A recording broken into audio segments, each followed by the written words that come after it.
Hello everyone.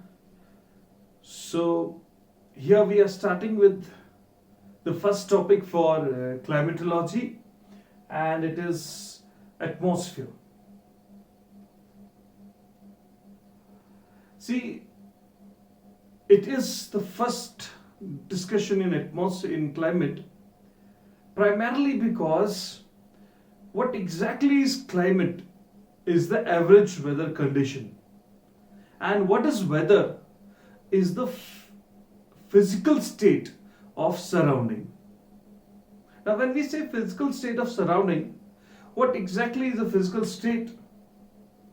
The temperature, pressure, water content, that is humidity, clouds, etc.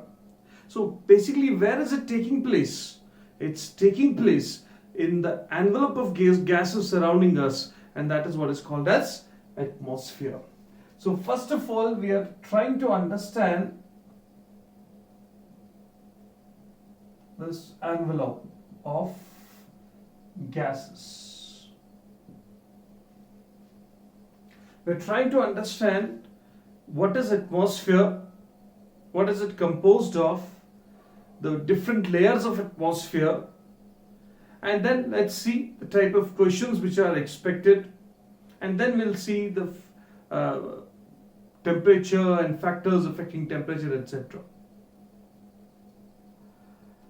So all of us know what is atmosphere. All of us know since our school days. We have read so much about atmosphere and all that. But there is one thing that some of us might not have read, but we should know this, that the primordial atmosphere. What is primordial? Primordial means primary, or at the time of birth.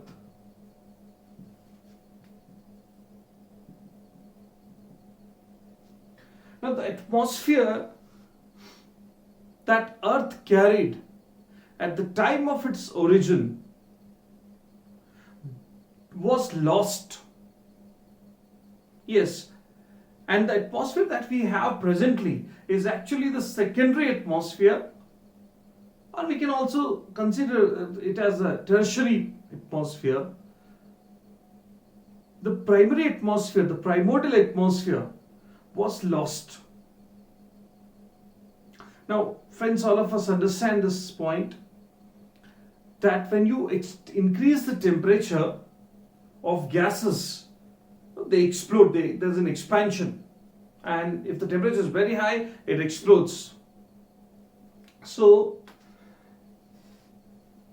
the primary atmosphere of Earth, whatever it contained, we believe that it primarily contained hydrogen and helium, which is in abundance in stars.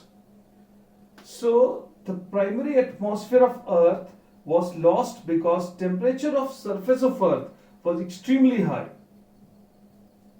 So because of this very high temperature, there would have been this massive blast.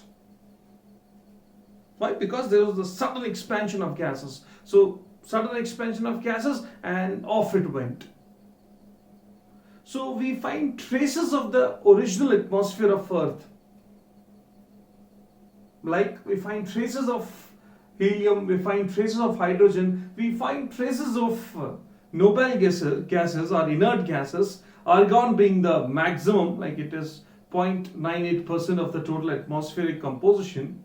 But then still, compared to the nitrogen and other forms, it's relatively lesser. So the atmosphere that Earth carried around 4.6 billion years back at the time of its origin, it is believed that most of it was lost because of that massive explosion. Why did explosion occur? It's because of the temperature of Earth was very high, gases expand, and that is what happened. Now, what happened next then? If we see the secondary atmosphere of Earth,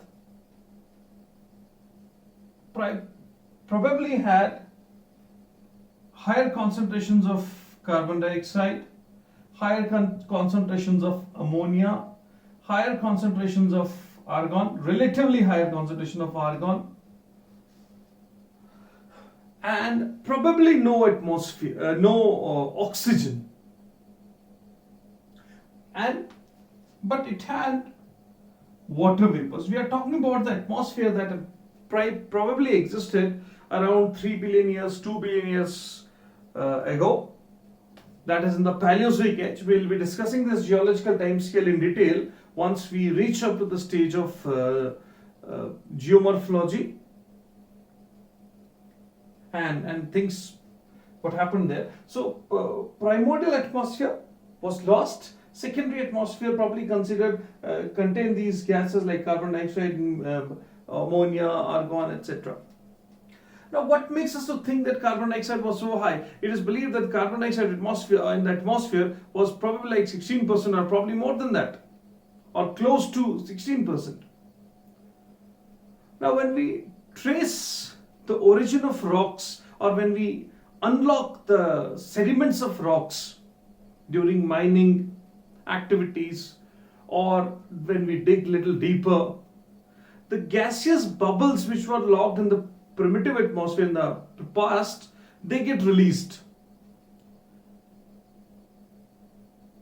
So if they get released, we feel that atmosphere, we conclude that we can study the atmosphere of the past. So carbon dioxide concentration is quite high in comparison to the present carbon dioxide concentration. And we don't find much of the oxygen. In fact, there is no oxygen. So if you have to understand the past, there's a very interesting philosophy. Present is key to past. So when we understand the past of the atmosphere, one of the way is to understand the present rock scenario and relate it to what would have happened probably in the past.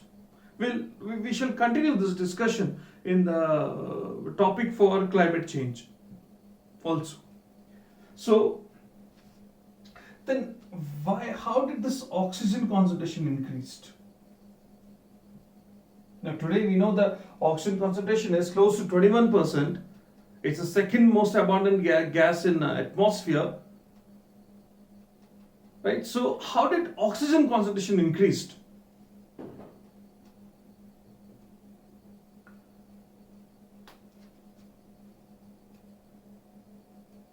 Two processes. The oxygen concentration increased by the process called as photolysis. Now if you can see, if there were water vapors in atmosphere, the photolysis of water vapors would have led to the release of hydrogen and oxygen. Now photolysis, lysis means breakdown. We have studied this in our sciences and elementary stages. Breakdown, photo means the light. So the breakdown of water molecules in the presence of light is what is referred as photolysis. So what is the outcome? Hydrogen and oxygen. Now hydrogen, being the lighter gas, will escape in the outer atmosphere because it cannot be held by the gravity. And second, oxygen, being denser gas, started subsiding and settled very close to the surface. So that is the case here. That is how concentration of oxygen would have increased.